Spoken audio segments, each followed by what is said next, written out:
por que você não vai conseguir operar ações como institucional? Não sei se você deve ter reparado, né?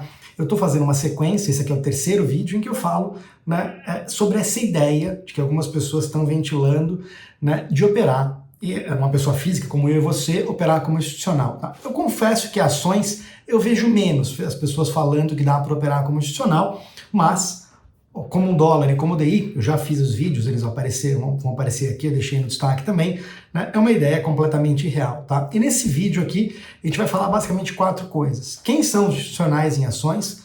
Qual o maior tipo de operação que é feita em ações? Tá? Os 2 processos decisórios distintos que esses institucionais usam, são 2 processos, né? São 4 camadas, mas são 2 processos distintos que eles usam, e o que sobra de oportunidade pra gente, pessoa física, tá? Então, vamos lá, bora lá pro vídeo. Bom, primeiro de tudo, eu sou o André Hanna, esse canal aqui eu falo de trade, falo de investimentos. Esse vídeo aqui, apesar de ser de trading, porque a ideia, né, é você capturar, né, ganhos no intraday, né, ele também fala alguns temas relevantes que podem ser usados para investimento também. Tá? Vamos lá. O que a gente vai falar aqui? Vamos começar. Quem são os institucionais no mercado de ações? Diferentemente do mercado de dólar e do mercado de DI, que a composição é outra, no mercado de ações, os grandes players são os fundos de investimento. E aí tem uma série de subcategorias lá dentro. Se o fundo é ativo, se o fundo é indexado, se é um fundo, né, de long short, por aí vai.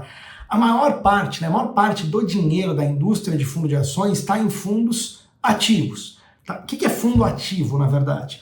É um fundo que o gestor vai lá e escolhe ações numa proporção diferente do que essas ações compõem índices de mercado, como o IBOV e o IBRX, que são índices de mercado, que seria o nome para uma proxy do investimento passivo. Né? O investimento passivo significa que você vai lá e indexa. O que é indexar? Você vai lá e compra um índice que tem uma metodologia de ponderamento, né, de ponderação, na verdade, das ações, né, cada um de um jeito. Né? No Brasil é baseado por market cap, nos Estados Unidos tem por market cap, tem equal weight, né, que todas as ações têm peso igual e por aí vai. Tá? E quando você vai, a indústria de fundo, a maior parte do dinheiro é gestão ativa. E o que é o ativo? É para você tentar ganhar mais do que o indexado, mais do que o Ibovespa, mais do que o VRX, através de escolha, tá? Através do processo que chama stock picking, escolha de ações. Tá?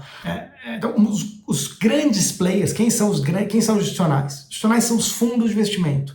Tesouraria de banco, né, apesar, né, de muita gente achar, não opera muito ações. Tá? Opera muito mais o mercado de dólar e DI e, em menor escala, o mercado de índice. Tá? Você não tem, geralmente, você precisa de uma estrutura muito grande de analistas setoriais, com anos de experiência, né, e um portfólio manager de ações que tem uma expertise diferente do portfólio manager de multimercado, que é muito mais parecido com um tesoureiro, tá? Que tem uma cabeça de, putz, como é que o dólar conversa com juros e conversa com a bolsa como um todo, mas não ficar escolhendo qual que é o cavalo dentro da bolsa, qual que é, se Petro vai subir mais que índice, se vai subir mais que Vale, se é para ter mais Bradesco, se é para não ter, né, se é para ter mais empresa de construtor ou não, e por aí vai. Isso é fazer stock picking. É uma outra atribuição em relação ao que um tesoureiro de banco tem, é um outro skill, é uma outra habilidade. Vamos lá. Qual é o maior tipo de operação feita em ações? De novo, quando você pega a indústria de fundo, né, você separa, né, do total sobre investimento, a maior parte do dinheiro está nessa indústria de fundo ativo, que tem que bater o benchmark. E aí tem um ponto importante aqui. Tá? O objetivo desses caras não é ser um fundo total return. O que é isso? É você só ganhar dinheiro, né? Não perder dinheiro a partir de uma linha d'água, né? E só ganhar. Eles são fundos geralmente de valor relativo, fundos de valor relativo, na verdade. Eles tentam bater um benchmark, tentam bater o Ibovespa, tentam bater o IBRX, tentam bater o IMAB, né? Que é uma inflação mais X%, tentam superar. Não é um fundo total return, então o cara não está ali para fazer dinheiro, sei lá, os teus 10 mil, 30 mil, 100 mil virarem 100, 20, 200, 300, sem cair. Eles estão lá para fazer uma escolha melhor de ações do que você teria comprando IBOV, que seria o indexado. Então, isso na verdade é um grande erro na cabeça das pessoas, que o gestor do fundo de ação faz market time, né? No sentido de que, putz, se ele acha que a bolsa vai cair, ele vai lá e zera as ações. Não, ele tem um limite Na maior parte da indústria, né, que é fundo de ação ativo, ele tem um limite contratual de no mínimo 67% do patrimônio ficar comprado. Então ele só tem esses 33% para poder, de margem, de buffer, para poder transformar em caixa se ele acha que a bolsa vai cair, ou vender índice futuro e por aí vai. Tá? Ele não é um fundo total return, que busca só subir, só subir. Ele busca ganhar mais do que os benchmarks de mercado, do que o Ibov, do que o BRX e por aí vai. Isso muda tudo. Quando você entende isso, isso muda completamente. Inclusive a tua escolha, né, de fundos de ações, como você lida com investimento. Por que eu disse isso? Porque é muito importante, né? Essa é a natureza do mercado de ações, né? A maior parte dos caras que estão ali, eles estão ali para escolher se eles ficam mais comprados em Petro do que Petro tem percentual no índice ou menos. Tá? Eles não estão lá para, putz, eu não vou agora comprar Petro porque eu acho que a Petro vai cair, isso, claro, tem vários tipos de fundo. Alguns, eles simplesmente têm as mesmas ações do que o Ibov, só muda a proporção. Outros têm ações completamente diferentes, por aí vai, tá? Mas, de novo, é valor relativo. Ele está aqui para tentar fazer uma escolha melhor do que você indexar, melhor do que você ir no investimento passivo, que é comprar um BOVA11, por exemplo. Quais são os dois processos decisórios, quais são as linhas de raciocínio que esses grandes fundos de investimento costumam usar? São duas linhas de raciocínio. A maior parte usa uma linha de raciocínio que chama bottom-up, que é de baixo para cima. E uma outra parte, que é menor, né, mas assim, ainda é relevante, faz uma análise top-down, que é de cima para baixo. Vamos falar dessa análise top-down primeiro, tá? Desse processo top-down. As 4 camadas, muito parecido com uma análise no mercado de dólar e no mercado de DI. A primeira camada dessa análise top-down, traçar cenário. Não adianta, é traçar cenário. E traçar cenário é o quê? De novo, é uma matriz de como é que o PIB daquele país vai se comportar, a atividade econômica e a inflação. Por que esses dois vetores? Porque eles são os dois inputs que o Banco Central usa para definir os juros, e juros ajuda a precificar as ações também. Mas não é só por isso. Você pega, por exemplo, né, os lucros de uma companhia, né, se aquele setor for muito representativo na economia do país, pega o setor banco no Brasil, pega o agro no Brasil, né, em teoria, tá? Se a atividade do país vai crescendo, é porque a média das empresas está crescendo o faturamento, ou crescendo o lucro e por aí vai. Então você tem uma ligação muito grande entre a economia, entre o PIB do país, e não o preço das ações, mas os lucros das ações. Você tem uma correlação muito forte, muito forte, entre a economia e lucro das ações. Por quê? Na verdade, o PIB é a somatória de tudo que é produzido em um ano dentro da economia. Então você tem ali as maiores empresas, é uma boa proxy do que é, né, do que está indo a economia como um todo. Claro que você tem algumas empresas que elas são totalmente mais cíclicas, elas são mais ligadas ao movimento do PIB, como construtora, consumo. E você tem algumas empresas, por exemplo, que elas não são tão ligadas, elas estão numa tendência secular. Rapvida, Intermédica, algumas locadoras de carro, elas são menos cíclicas nesse sentido, elas não são muito ligadas no PIB. Mas a média, você pega o Ibov como um todo, ele tem uma ciclicalidade muito grande. Tá? Então a primeira coisa é traçar o cenário. Tá? A segunda coisa é, que é assim, e essa é muito difícil fazer na física, já vou adiantar aqui, tá? O que dá para fazer e o que não dá. De novo, você precisa de um economista e um cara muito bom. Traçar o cenário futuro e atribuir a probabilidade daquele cenário acontecer e ficar monitorando essa probabilidade. A segunda etapa, né, na verdade é muito ligada com a primeira, é, dado o cenário, se eu acho que o PIB vai crescer e a inflação vai estar controlada, tá, nesse cenário, a resposta de política monetária é tal, qual é o setor da Bolsa que vai ser mais beneficiado por esse cenário se ele se concretizar? Ah, vai ser o setor de varejo, um exemplo. Dentro do varejo, quais são as melhores empresas ou as empresas que têm, né, o que está no preço delas? Qual é o valuation delas? Essa é a segunda camada. Tá? Dado o cenário, a escolha de um setor e dentro do setor a escolha de uma ou mais empresas e ver se tem assimetria. Ou seja, se aquele cenário que eu tracei, a probabilidade dele já não está embutido no preço, porque senão eu não tenho upside. Tá? Eu tenho que estar ali perto do piso delas ou no meio do caminho, eu tenho que estar protegido com um chão para baixo em termos de preço e ter um espaço para poder aquele lucro correr se o meu cenário, né, na camada 1 se materializar. Isso até dá para fazer na física, não é tão difícil, tá? Saber qual é a ação que vai bem em cada cenário. O duro é traçar o cenário e acertar, e também fazer o valuation, né? Saber se tem assimetria, isso não é trivial na física.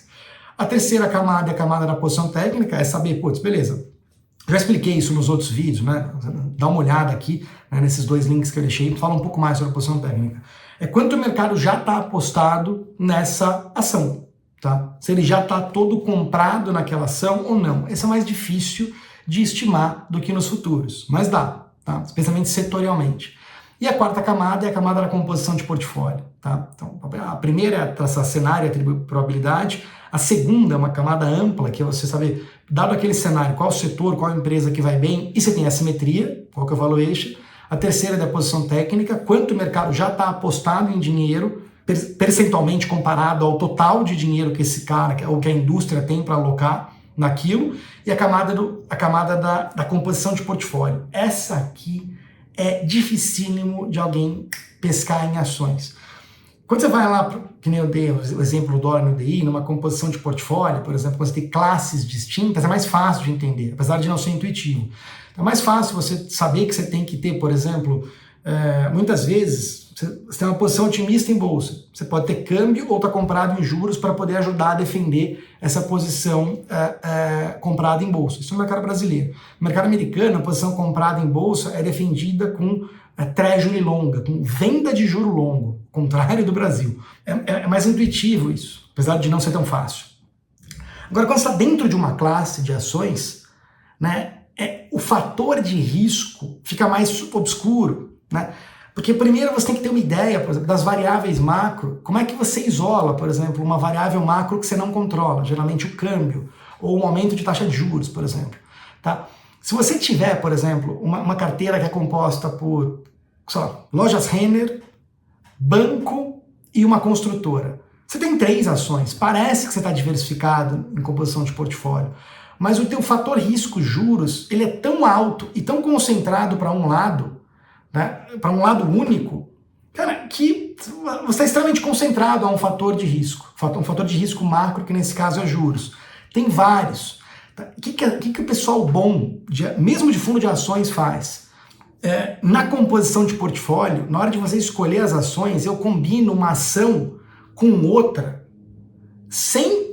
passando por todas as camadas, mas na hora que chega na composição de portfólio, fala, putz, eu prefiro aqui ter uma commodity, tá?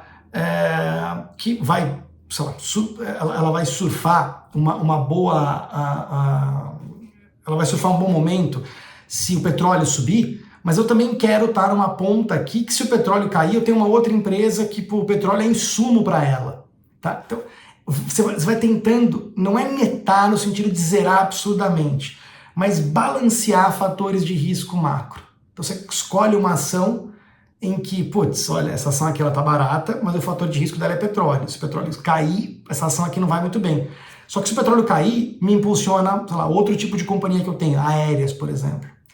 E você netar isso, que chama composição de portfólio, dentro do portfólio de ações, isso é para muito pouca gente. Isso é para muito pouca gente fazer. Precisa de muita bagagem para fazer isso, mas muita. Tá? Você não vai conseguir fazer. Eu não vou conseguir fazer isso sozinho, sem uma equipe multidisciplinar e sem ter trabalhado anos como analista e do lado de um bom portfólio manager, que é o cara que faz e olha tudo isso. Não adianta só estudar. Tem que ter passado por muita coisa, tem que ter vivido. Claro, não significa que não vão ser formados bons portfólio managers no futuro, mas, cara, você está na tua casa, cara, além do research, esquece, meu amigo, não é por aí o caminho, dá para ganhar dinheiro de outras formas, tá? Falei da análise top-down, do processo top-down. Agora o bottom-up, que é o de baixo para cima, que é o que a maior parte dos fundos de investimento usa. Tá?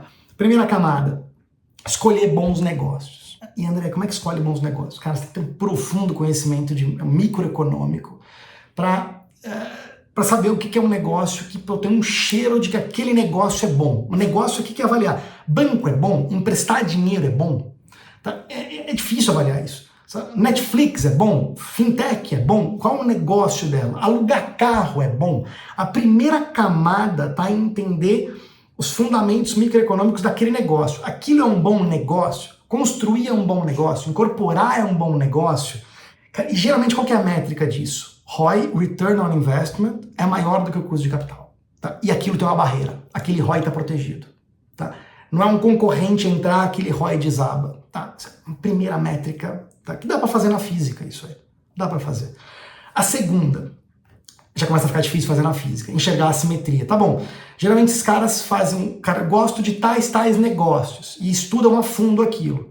Aí eles vão para as empresas daquele negócio. Falam, elas estão baratas ou caras? E aí faz valuation reverso, estima a premissa de quanto elas vão crescer, de quanto elas vão custar, de qual que é o, né, estima custo de capital, estima prêmio de risco, cara, uma série de estimativa. Aqui, meu amigo, na física, é bem difícil, é um jogo bem difícil.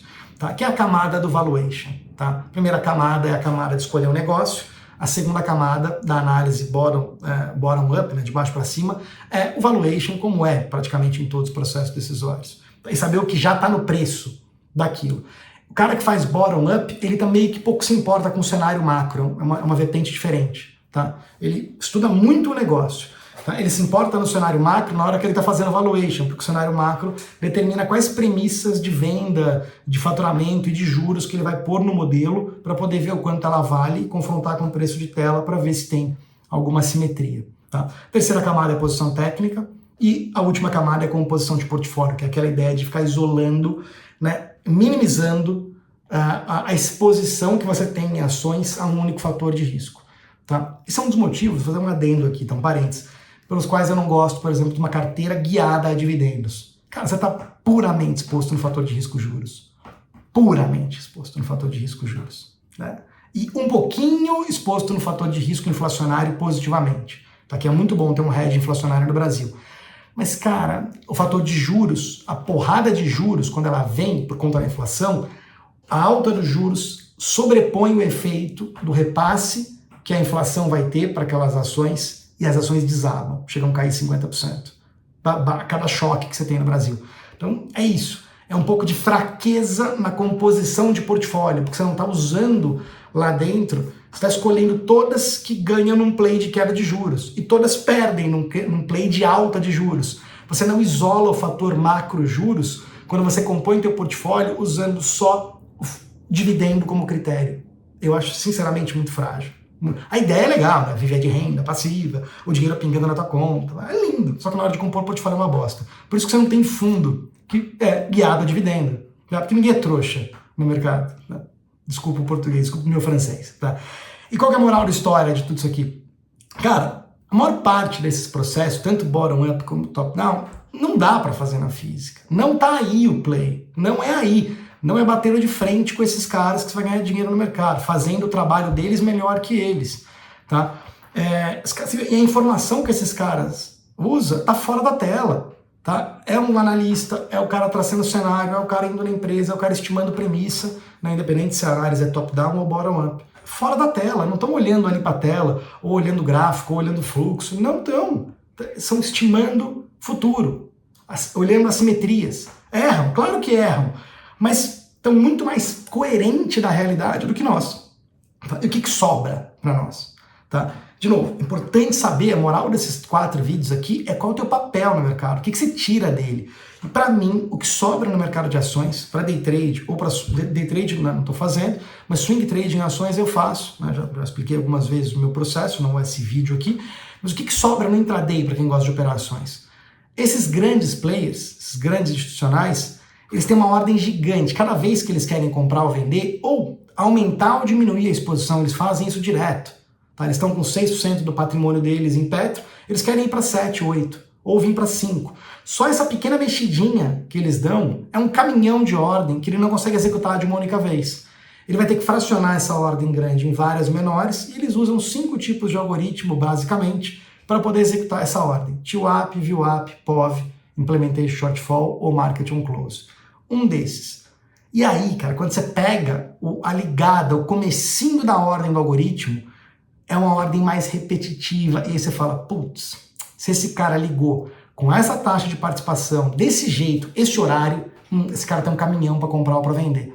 Dependendo da contraparte, da condição de mercado, você fala, putz, aqui eu tenho eu tenho um sinal de continuidade, de persistência de ordem, um sinal de direção, de tendência dentro daquele dia. Cara, e ajuda muito.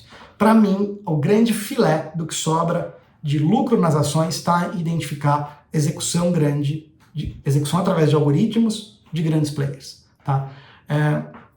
Basicamente é isso. Tá? Quem quiser, quem gosta desse assunto, me manda uma mensagem aqui embaixo Tem um vídeo numa ferramenta que eu fiz para a Nelogic em 2016, até um pouco antes talvez, que identifica esses algoritmos, que apesar do vídeo ser muito antigo, ele é completamente atual, porque o mercado se desenvolveu pouco nesse sentido de execução de institucional, tá? Só colocar aqui embaixo. Se você gostou desse vídeo, clica no curtir aqui, que é importante, o YouTube manda para mais pessoas. Se você não está inscrito no canal ainda, se inscreve, você não perde nenhum conteúdo quando ele for publicado. E é isso aí, tá? Se você não tiver interesse no vídeo, comenta aqui embaixo dizendo o que você achou, se você concorda, se você não concorda, e por aí vai, tá? E aquele negócio, aquela pulguinha, tá? Aquele cara, amigo teu briguento, tá? Que acha que consegue bater de frente com o institucional, independente do mercado, clica aqui embaixo, dá um compartilhar e manda direto no WhatsApp dele, tá? Manda lá para ele saber como é que o mercado, não é opinião minha, o mercado funciona desse jeito, não estou falando eu porque o André acha que é assim. O mercado é assim. Quando você entende o que está, né, por trás, né, da estrutura do mercado, ele é desse jeito, você tem que aceitar isso, tá? E aquilo vai, né, aceitando a realidade, é muito mais fácil de você entender qual é o teu espaço no mercado, o que sobra para você. Beleza? Espero que você tenha gostado. Abraços, até o próximo vídeo.